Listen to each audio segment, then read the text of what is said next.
नमस्कार. मी तन्वी हर्बल संचालिका doctor Medha Mehendale. Tanvi herbals हे सतत वेगवेगळ्या स्पर्धा घेऊन तुमच्यापर्यंत येत असतं आणि तुम्ही इतका प्रचंड प्रतिसाद देता की कविता स्पर्धेला तर कवितांचा अक्षरशः पाऊस पडला. महाराष्ट्रातनं ठिकठिकाणून स्पर्धकांनी भाग घेतला आणि त्याच्यावर अशोक बागवे सर हे परीक्षक होते.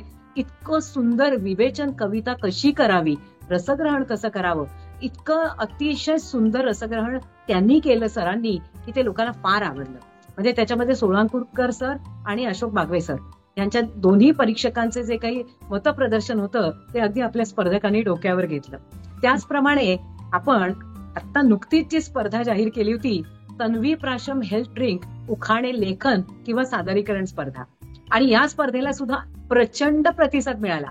आणि ह्या स्पर्धेच्या प्रमुख परीक्षक स्मिता शेवाळे, सुप्रसिद्ध सिने अभिनेत्री, या आपल्या बरोबर आता इथे आहेत. नमस्कार स्मिताजी. नमस्कार. मनापासून मला खूप आनंद होतोय की स्मिता शेवाळे जी माझ्या एका हिंदी सिनेमाची लीड हिरोईन आहे आणि ती आज माझ्या बरोबर इथे आहे.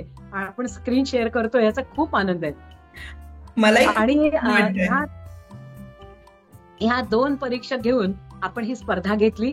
त्याच्यामध्ये उखाणे लेखन, काहींनी उखाणा लिहून पाठवला आणि काहींनी अगदी नटून थटून तो सादरही केला.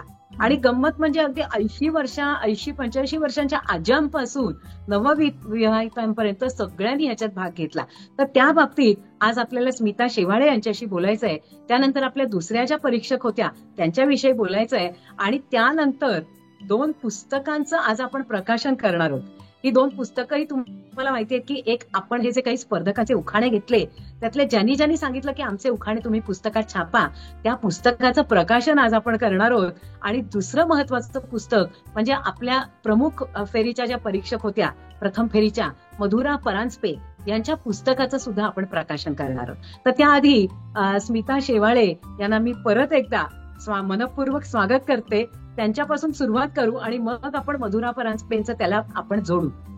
तर स्मिताजी, मला खूप आनंद होतोय की एखाद्या अभिनय सम्राज्ञीने आणि गुणसम्राज्ञीने, कारण रूप आणि गुण याचा संगम जिथे असतो त्याला स्मिता शेवाळे असं म्हणतात, असं मला म्हणायचंय. तर त्यासाठी आज ही स्पर्धा जाहीर केल्यानंतर ज्यावेळेला मी सांगितलं तेव्हा अगदी क्षणार्धात तू सांगितलंस की हो मेधाताई, तुमची स्पर्धा आहे ना, मी नक्की परीक्षण करेन. तर मला पहिल्यांदा स्पर्धकांपर्यंत तुझी ओळख पोचवायची की 19 वर्ष ही सिने अभिनेत्री, हा तिचा मोठा प्रवास आहे. तिला पहिली फिल्म कशी मिळाली, त्यानंतर तिने ह्या क्षेत्रामध्ये वेगवेगळ्या टीव्ही सिरियल्स असतील, मालिका किंवा सिनेमात काम करणं असेल, आणि त्यानंतर तिचा युट्यूब चॅनेल तिने सुरू केला आणि मिलियन्स ऑफ फॉलोअर्स तिला आहेत. तर आपण त्यांच्याकडनंच हे जाणून घेऊया की हे सगळा प्रवास त्यांनी कसा केला आणि त्यानंतर मग आपण आपल्या स्पर्धेकडे वळूया. तर पहिली त्यांच्याच कडून आपण त्यांची सुंदर अशी ओळख करून घेऊया. स्मिता, आपण आपल्या प्रवासाविषयी जरूर सांगा. Thank you so much. आणि मेधाताई, मला माझा जो काही आतापर्यंतचा प्रवास आहे त्यातला एक महत्वाचा सिनेमा जो तुम्ही प्रोड्यूस केला होता आणि मला हिंदी सिनेमामध्ये काम करण्याची संधी तुम्ही मला दिली होती, त्याबद्दल अतिशय मनापासून छान वाटते आणि थँक्यू.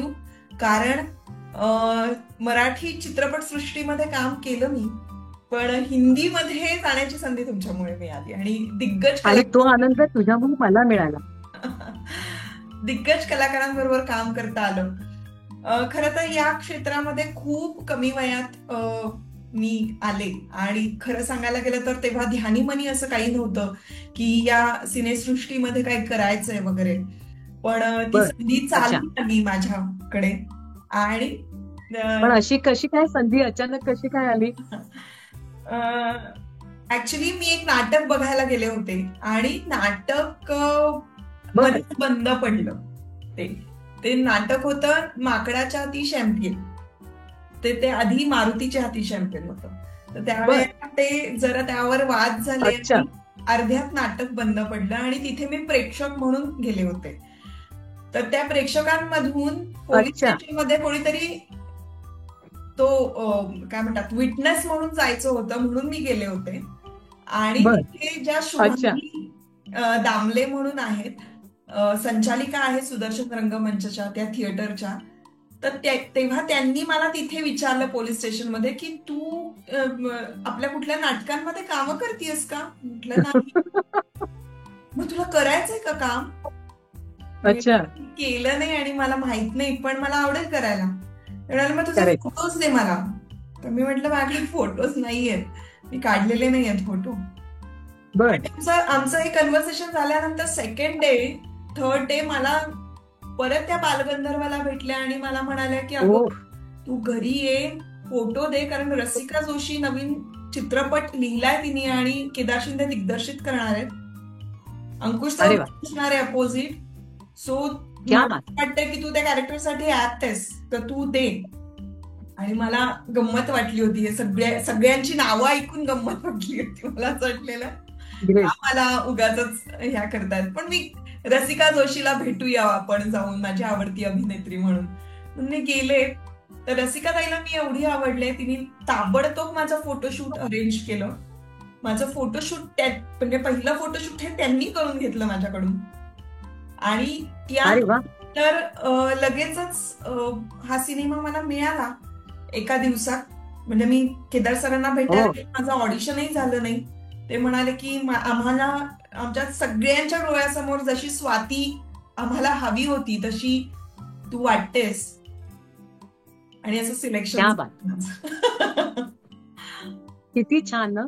म्हणजे न मागता सुद्धा देवानी असं भरभरून देणं याच्यासारखा आनंदच नसतो. म्हणजे तुझ्यामधले गुण ओळखून हिऱ्यांना जसे पैलू पाडावे ना, तसं इतरांनी केलं की तुझ्यात ते गुण दिसले लोकांना. मग त्याच्यानंतर तो प्रवास जो सुरू झाला ते मागे वळून पाहिलंच नाही ना. हो, आय एम ग्लॅड की खरोखर देवाची, स्वामींची कृपा आहे माझ्यावर की चांगले लोक स्वामींनी माझ्यासाठी पेरून ठेवले होते माझ्या या प्रवासामध्ये. आणि त्यामुळे मला योग्य ते मार्गदर्शन योग्य वेळेला मिळालं. कुठल्याही ऍक्टिंग स्कूलमध्ये न जाता हे क्षेत्रच माझ्यासाठी एक इन्स्टिट्यूट बनलं.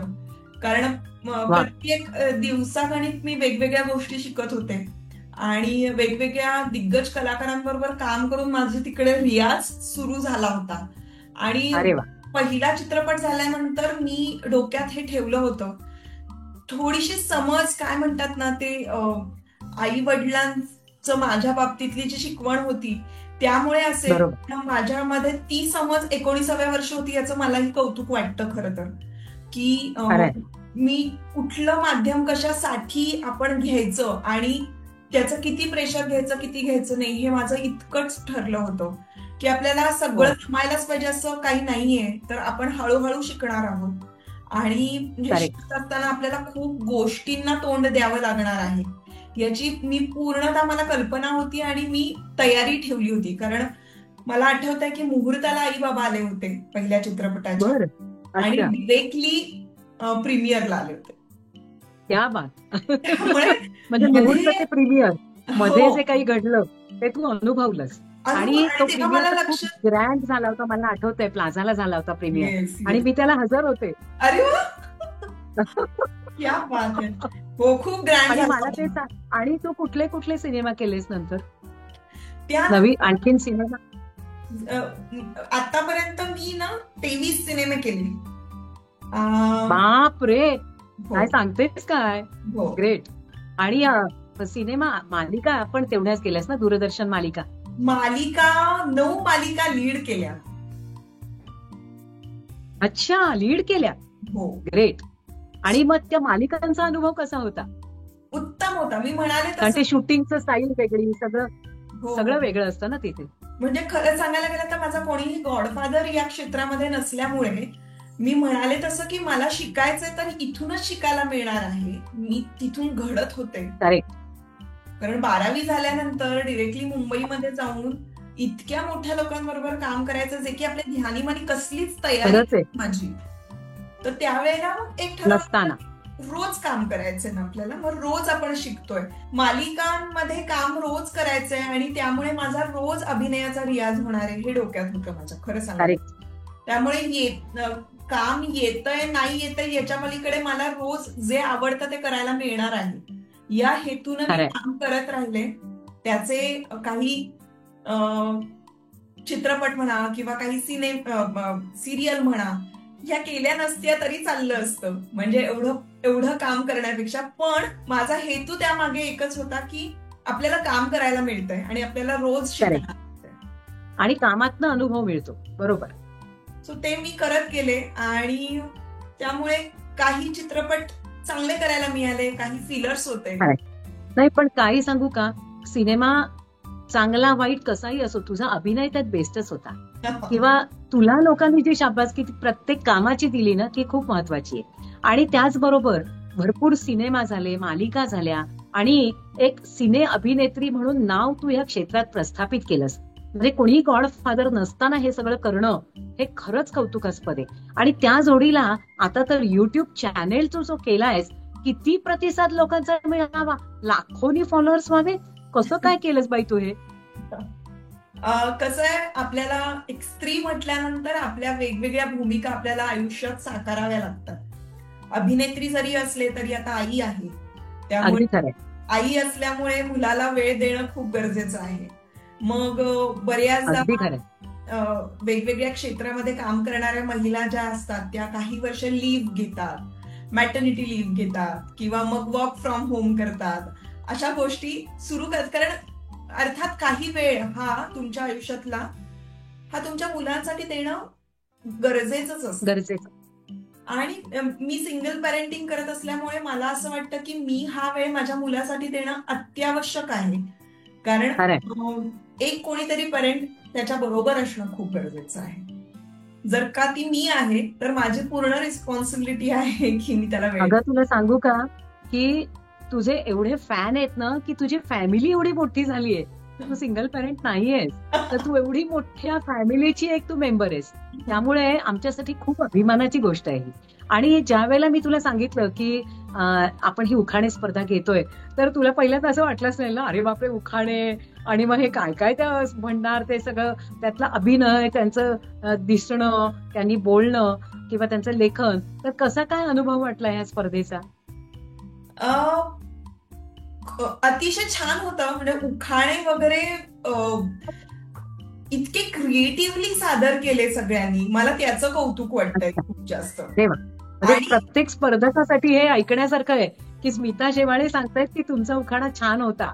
हो, छानच होता. आणि मी म्हणते तसं उखाणे हे काय असतं, यमक स्नेही आणि नादमयी असतं.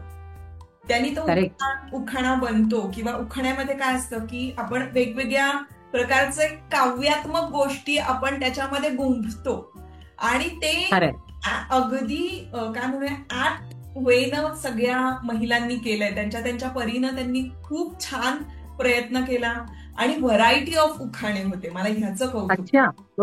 अच्छा. आणि मला एक आणखी गंमत वाटली की त्याच्यामध्ये त्यांनी फक्त आपल्या नवऱ्याचा उखाणा नाही घेतला, तर कोणी नातवाचा घेतला, कोणी देवाचा घेतला, आपल्या आराध्याचा, कोणी सैनिकाचा घेतला. म्हणजे आधुनिक उखाणा सुद्धा आपल्या स्पर्धेमुळे सिद्ध झाला. की आपण असा विचार केलाच नव्हता की अरे ह्यांचे कारण आपला काय प्रिय फक्त पती थोडंच असतो, आपली सगळीच माणसं प्रिय असतात, नातेवाईक असतात, आई वडील असतात. आणि त्यांच्यासाठी सुद्धा उखाणा घेणं म्हणजे हे आपल्या प्रेमाचं लक्षण त्यांना दाखवून देणं. आणि हे एक नवीन आज आपण या योजनेमार्फत लोकांपर्यंत पोहोचवलं की उखाणा घ्या तुमच्या आवडत्या व्यक्तीसाठी. बरोबर. आणि आता ज्यांनी ह्या स्पर्धेत भाग घेतला तर त्यांच्यापैकी एखादी गंमत वाटली, एखादी गोष्ट, आणि त्यांना काही टिप्स की उखाणा सादर करताना त्यांनी तो कसा करायला हवा, म्हणजे ज्यांनी व्हिडिओ केलाय त्यांनी आणि लेखन केलंय त्यांनी, तर त्यांना काय सांगू शकाल? मला सगळ्यात आधी कौतुक वाटतं 81 वर्षांच्या आजीच्या आहेत, विजया चव्हाण म्हणून. त्यांनी इतकं छान पद्धतीनं त्यांच्या आई वडिलांबद्दल वगैरे इतका सुंदर उखाणा केला, इतकं छान सादरीकरण लिहिलं, खूप छान. खूप कौतुक वाटतं मला यांचं. आणि या म्हणजे हा जो प्लॅटफॉर्म तुम्ही देताय हर्बलच्या आपल्या माध्यमातून, मला खूप कौतुक वाटतं तुमचं. कारण खरं सांगू का, प्रत्येक जी गृहिणी आहे, महिला आहे, तिला नटायला थटायला आवडतं, तिला सणवार आवडतात आणि तिच्यामध्ये खूप कलागुण असतात. ते सादर करण्यासाठी जर का त्यांना अशा पद्धतीचा प्लॅटफॉर्म मिळाला तर त्या अजिबात सोडत नाही, त्या पुरेपूर त्याचा फायदा घेतात. हे या स्पर्धेतून सिद्ध झालेलं आहे. कारण अगदी इतक्या अगदी. सुंदर पद्धतीनं काही जणांनी छान नटून, बॅकग्राऊंड म्युझिक आहे काही ठिकाणी, अच्छा. बर. असे अरे वा. वगैरे उखाणे त्यांनी घेतलेले आहेत. आणि सैनिक आत्ताची परिस्थिती काय आहे त्याच्यावर त्यांच्या मनातल्या भावना बर. व्यक्त करतात हो. आल्या त्यांना उखाण्याद्वारा, हेही लक्षात येतं कुठेतरी. करेक्ट. आणि काही बरोबर. जणांना नातवंड एवढी जवळची असतात, जे आजी आजोबा असतात, त्यांना त्यांची नातवंड कशी प्रिय आहे त्यांच्याबद्दलचा जो उखाणा आहे, जे काव्यात्मक त्यांनी केलेलं आहे उखाण्या स्वरूपात, ते इतकं अमेझिंग आहे. तर मला असं वाटतं की तुमचा हेतू साध्य झाला यातून. आपल्या महिलांना छान प्लॅटफॉर्म मिळाला. खरंच. कौतुक गोष्ट एक अशी की एका काय त्यांचं नाव, दिनेश म्हणून आहे, ते एकमेव पुरुष आहे की ज्यांनी उखाणा अच्छा. पाठवला आणि आणि आणखीन पण आहेत बायकोसाठी. पुरुष, काही आनंद लेले आहेत, आनंद लेले म्हणून आहेत, पुरुष पण बरेच आहेत त्याच्यामध्ये. अच्छा, मी हा. नंतरच्या ह्याच्यामध्ये जे बघितलं ते, कारण माझ्याकडे नंतरच्या राईट राईट. कारण प्रथम फेरीमध्ये ते पुरुष असतील, कदाचित त्यांचा नंबर पुढच्या फेरीमध्ये आला नसेल, असं झालं असेल. मधुरा परांजपेंच्या हाताखालनं हे सगळं गेलं असं. खरं. मग त्यांच्याविषयी काय, त्यांनी काय उखाणा लिहिला होता, काही वेगळं होतं का? मला इतकं कौतुक वाटतं की त्यांनी शिक्षण आणि नातं हे इतकं सुंदर अरे पद्धतीने वा. मांडलंय, खूप छान क्या बात. पद्धतीने मांडलंय. बायको स्त्रीला एक मानाचं स्थान देणं, तिला सपोर्ट करणं, हे त्या उखाण्यातून येतं. आणि वा वा. खूप फार छान सुंदर. विचार मांडले गेलेत उखाण्यातून. मी टिप्स अशा देईन की मला असं वाटतं आपल्याला आयुष्यात खूप साऱ्या संधी मिळत असतात, पण त्या संधीचं सोनं कसं करायचं हे आपल्या हातात असतं. आणि राईट.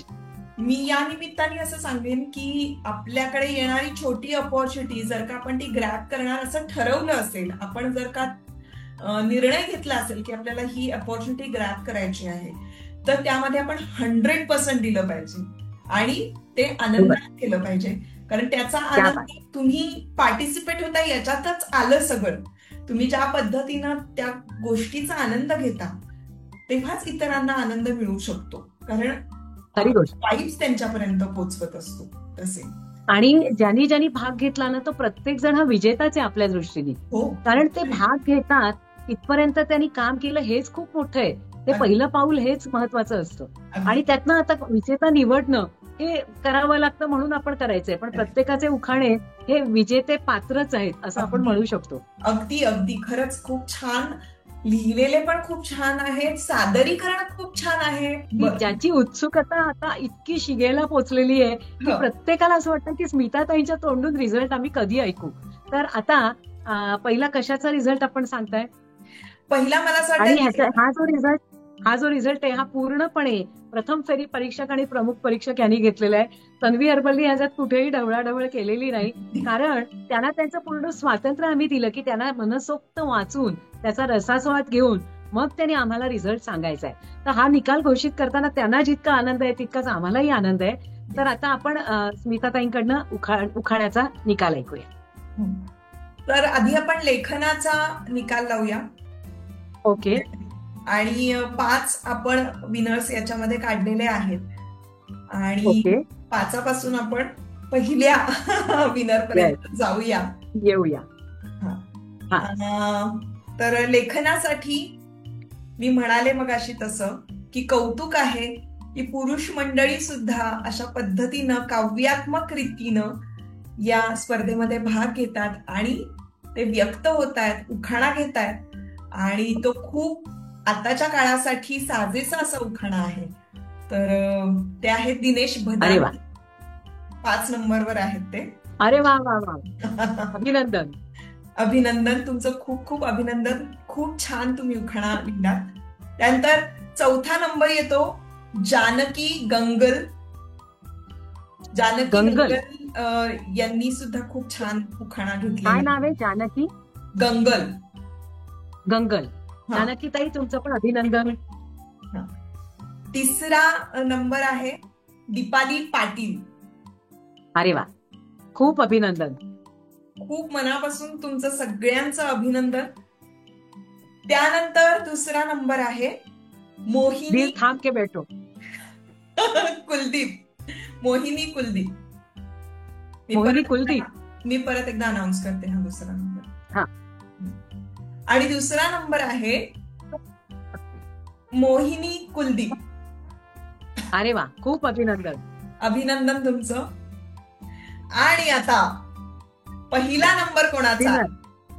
अरे लेखनासाठी इतकं उत्तमरित्या उखाणा लिहिलेला आहे आणि मला खरंच मनापासून तुमचा उखाणा खूप आवडला. तुम्ही डिझर्व करता. सो पहिला नंबर आहे विजया चव्हाण यांचा. वा, किती छान.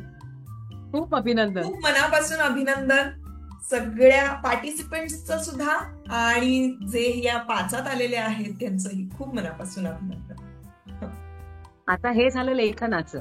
आता त्यांनी आपल्याकडे रील्स पाठवले, व्हिडिओ पाठवले, सादरीकरण.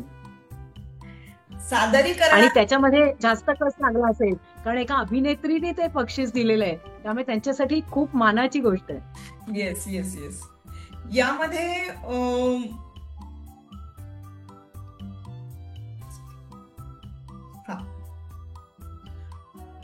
पाचवा नंबर आहे रोहिणी कोठावडे. अरे वा, अभिनंदन. अभिनंदन तुमचं, खूप खूप अभिनंदन. आणि खूप इनोसंट आणि एनर्जेटिक असं तुमचा उखाणा होता, मला खूप आवडला. अरे वा, खूप छान. चौथा नंबर आहे कविता घाडगे.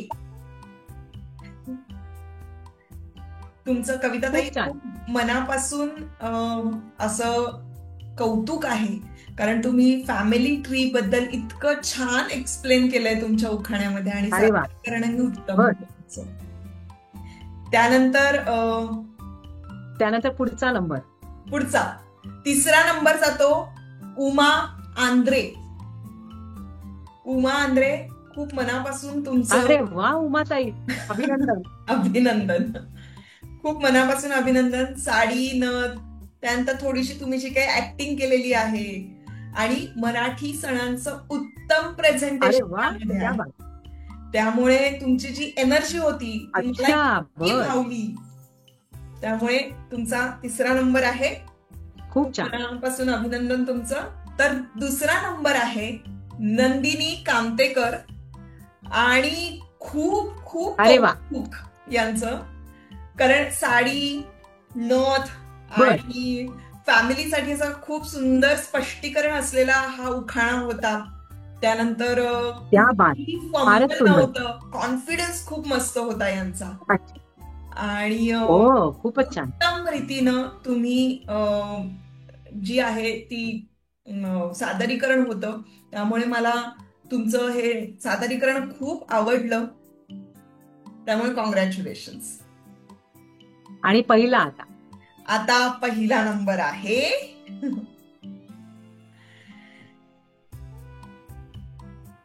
वनिता पाटील.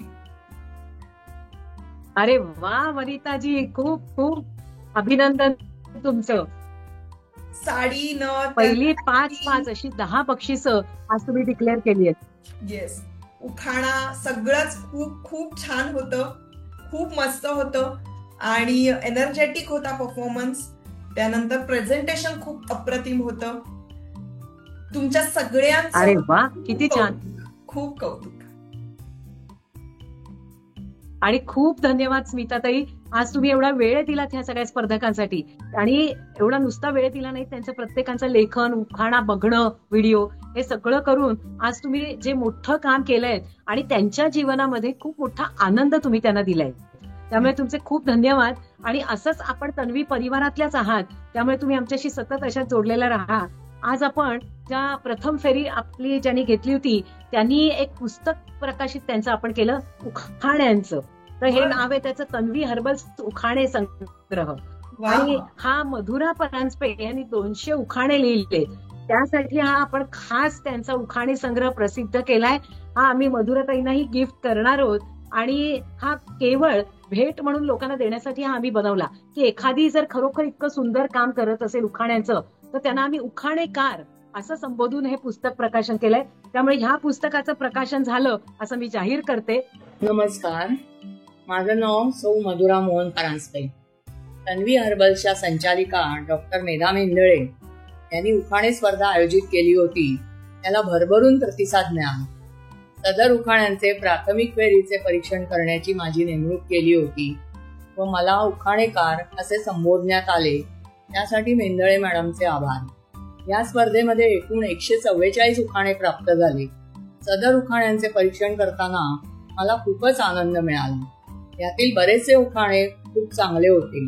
त्यात भाषेचे सौंदर्य, अर्थपूर्ण आशय, नाविन्य आणि रंजकता असं असल्याने मला ते खूपच भावले.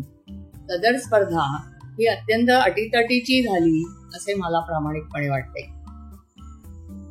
आता फायनल रिझल्ट लवकरच डिक्लेअर होईल. माझ्या मते सर्व स्पर्धक विनर आहेत, कारण त्यांनी इतक्या उत्साहाने आणि तयारीने भाग घेतला होता. सर्व स्पर्धकांना माझ्याकडून मनपूर्वक खूप खूप शुभेच्छा. आता माझ्याविषयी थोडीशी ओळख करून देते. मी गांधर्व महाविद्यालयाची संगीत विशारद पदवी सन 1982 साली प्राप्त केली आहे व सन 2005 पासून मी स्वरसंवाद या माध्यमातून आजवर सुगम संगीताचे 80 एकल कार्यक्रम सादर केले आहेत. तसंच सुगम संगीत, भजन, अभंग, मंगलाष्टक, आरती या गायनाच्या प्रकाराच्या स्पर्धांमध्ये व उखाणे आणि मंगळागौरी या स्पर्धांमध्ये गेली 15 वर्ष परीक्षकाचे काम केले आहे. तसेच मुंबई महानगरपालिकेत 34 वर्षे सेवा पूर्ण करून प्रशासकीय अधिकारी या पदावर मी सन 2020 मध्ये सेवानिवृत्त झाले आहे. मला शाळा कॉलेजच्या वयापासूनच उखाणे घेण्याची आणि रचण्याची पण खूप आवड होती. माझी मानलेली मामी वीणा लोंढे लांबलचक मोठे उखाणे खूपच सुंदर घेत असे. ते ऐकूनच मला उखाणे रचण्याची स्फूर्ती मिळाली आणि तिने स्वतः मला नव्याने बरेच उखाणे रचण्यासाठी प्रेरणा दिली. यामुळेच मी मनापासून प्रयत्न केला व 200 नवीन उखाणे स्वतः रचले आहेत. सदर उखाणे व काही आरत्या असे एकत्रित करून एक पुस्तक छापण्यासाठी डॉक्टर मेंदळे यांनी मनापासून पुढाकार घेतला आहे व ते पुस्तक आता ऑगस्ट महिन्यात छापून येईल. या गोष्टीचा मला खूपच आनंद होतोय. मी रचलेल्या उखाण्यांचे पुस्तक छापून यावे अशी माझ्या आईची मनापासून इच्छा होती. ती इच्छा आज डॉक्टर मेधा मेंदळे यांच्यामुळे पूर्ण होते आहे. यासाठी त्यांची मी शतशः आभारी आहे व त्यांच्याविषयी मनापासून कृतज्ञता व्यक्त करते. मी गेली 3 वर्षे निरनिराळ्या श्रावण मेळाव्यात, महिला दिनानिमित्त होणाऱ्या कार्यक्रमांमध्ये उखाणे स्पर्धा होतात, त्यामध्ये स्वरचित मोठे उखाणे घेतले आहेत व 10 ते 12 बक्षिसं प्राप्त केली आहेत.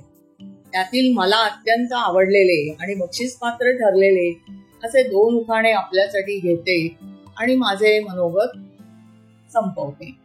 तर पहिला उखाणा. त्यांची आठवण येताच मनी फुलतो वसंत, ते जवळ असले की क्षणाची नसते उसंत, ते दूर गेले की मन असते सचिंत. 42 वर्षापूर्वी माझा नऊवारीतला फोटो बघून त्यांनी झटक्यात केले मला पसंत. तन्वी हर्बल्सचे सर्वच उपक्रम समस्त महिला वर्गांना पडतात एकदमच पसंत. ते कोण म्हणून विचाराल तर माझे पती मोहन पंत. आता दुसरा उखाणा. हा उखाणा शास्त्रीय संगीतातील रागांशी निगडित आहे. बागेश्रीची मधुरता, मारव्याची आर्तता, आसावरीची कोमलता, तोडीची व्याकुळता. भैरवी रागाने होते मैफिलीची सांगता, शंकराची चंचलता, भूपालीची गंभीरता.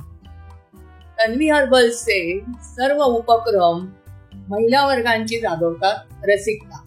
शब्द आणि अर्थ, काव्य आणि कविता, मोहनराव आणि मधुरा, जणू सागर आणि सरिता. धन्यवाद. त्याचबरोबर दुसरं आधुनिक चातुर्मास हे पुस्तक आपण काढलंय आणि ह्यात सुद्धा ह्या पुस्तकामध्ये अक्षरशः आपल्या जीवनाला लागणारी प्रत्येक गोष्ट आहे. हे जे आधुनिक चातुर्मास पुस्तक आहे, तर ह्या पुस्तकामध्ये आपल्या उखाणे स्पर्धेत भाग घेतलेल्या जवळजवळ 100-105 जणांचे उखाणे आहेत. त्यामुळे आज तुमचे हे उखाणे महाराष्ट्रभर या पुस्तकातनं पोचणार आहेत आणि महाराष्ट्रातल्या सगळ्या बुक डेपोज मध्ये हे पुस्तक उपलब्ध असेल. शिवाय तुम्हाला जर हे पुस्तक हवं असेल तर तन्वी हर्बल ऑफिसमध्ये ऑर्डर करा, तुम्हाला ते घरपोच पाठवलं जाईल. त्याची किंमत किती आहे, काय आहे ते सगळं तुम्हाला ऑफिसमधनं सांगितलं जाईल. या पुस्तकामध्ये आपण एक खास गोष्ट दिलेली आहे, चातुर्मासात लग्न का करत नाही, आयुर्वेदातली दिनचर्या, ऋतुचर्या, अगदी योगाभ्यास असेल, बाळाच्या बारशासाठी नावं असतील, काय नाही असं नाही. आपण एक स्मृती मंजुषा आहे. आणि सगळ्यात महत्वाचं, माझे वडील संस्कृत पंडित डॉक्टर सी.ग. देसाई यांनी लिहिलेलं संक्षिप्त विवाह विधी, की 2 तासात पिनड्रॉप सायलेन्स मध्ये गुरुजी मंत्र म्हणतील, ऋचा म्हणतील आणि निवेदन माझे वडील करायचे आणि 2 तासात ते पूर्ण वैदिक विधीने लग्न पूर्ण होतं. आजकाल काय होतं की लग्न सुरू असतं आणि इथे सगळे गप्पा मारत असतात वराडी आलेले, असं न होता त्यांना आशीर्वाद देणं, ते मंत्र ऐकणं हे महत्वाचं असतं. तर ह्या पुस्तकामध्ये ती सगळी माहिती आहे.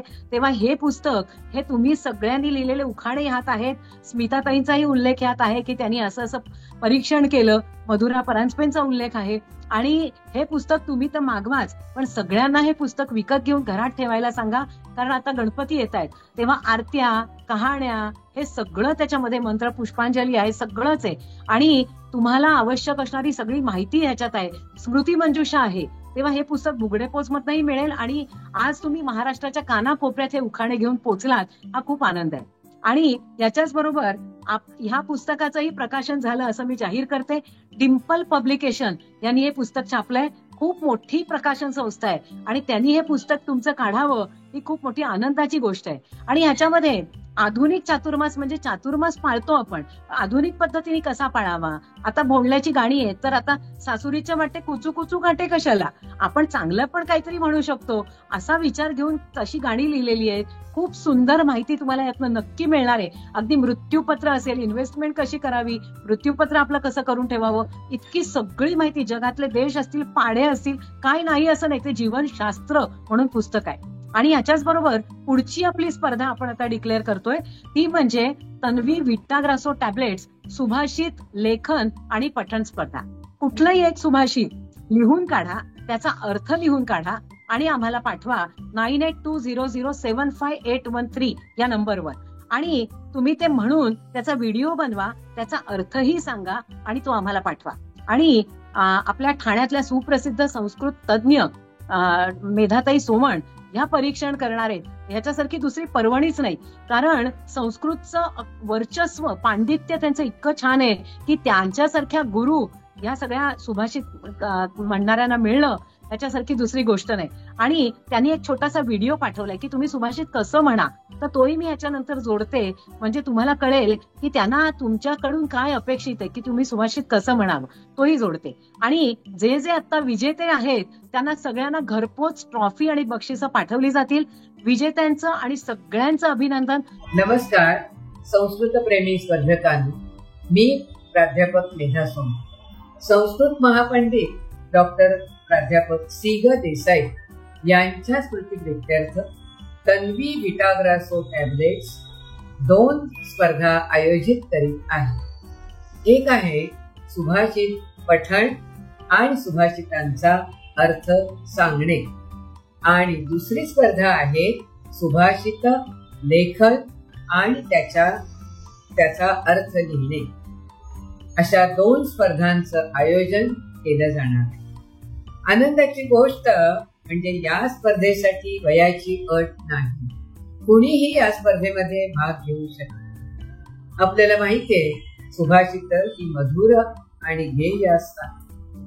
सुभाषित गेय असल्याने ते चालीवर म्हणावे. सुभाषित म्हणताना शब्दांचे उच्चार शुद्ध असले पाहिजे आणि वाणीत माधुरी असले पाहिजे. सहजपणे आपण सुभाषित पाठ करावे आणि त्याचा अर्थही सांगावा. दुसरी स्पर्धा लेखनाची आहे. सुभाषित शुद्ध लिहिले पाहिजे, त्याचा अर्थही चांगल्या पद्धतीने लिहिला पाहिजे. आपण 20 सप्टेंबर पर्यंत 9820075813 या तन्वी ऑफिसच्या नंबरवर पूर्ण नाव, वय, घरच्या पत्त्यासह व्हिडिओ किंवा सुभाषित लेखन, अर्थलेखन व्हॉट्सअप करा. आपण ट्रॉफी बक्षिसं जिंका. भाग घेणाऱ्या प्रत्येक स्पर्धकाला सहयोगाचं प्रमाणपत्र व्हॉट्सअपवर पाठवण्यात येईल. विजेत्यांची ट्रॉफी बक्षिसं प्रमाणपत्र घरपोच करण्यात येईल. तर मग आता तयारीला लागताय ना. सुभाषित शोधा, पाठ करा, अर्थ समजून घ्या आणि सांगा. आणि दुसऱ्या स्पर्धेसाठी सुभाषित शुद्ध लिहा आणि अर्थही लिहा. यश तुमचंच आहे. तुम्हाला खूप खूप शुभेच्छा.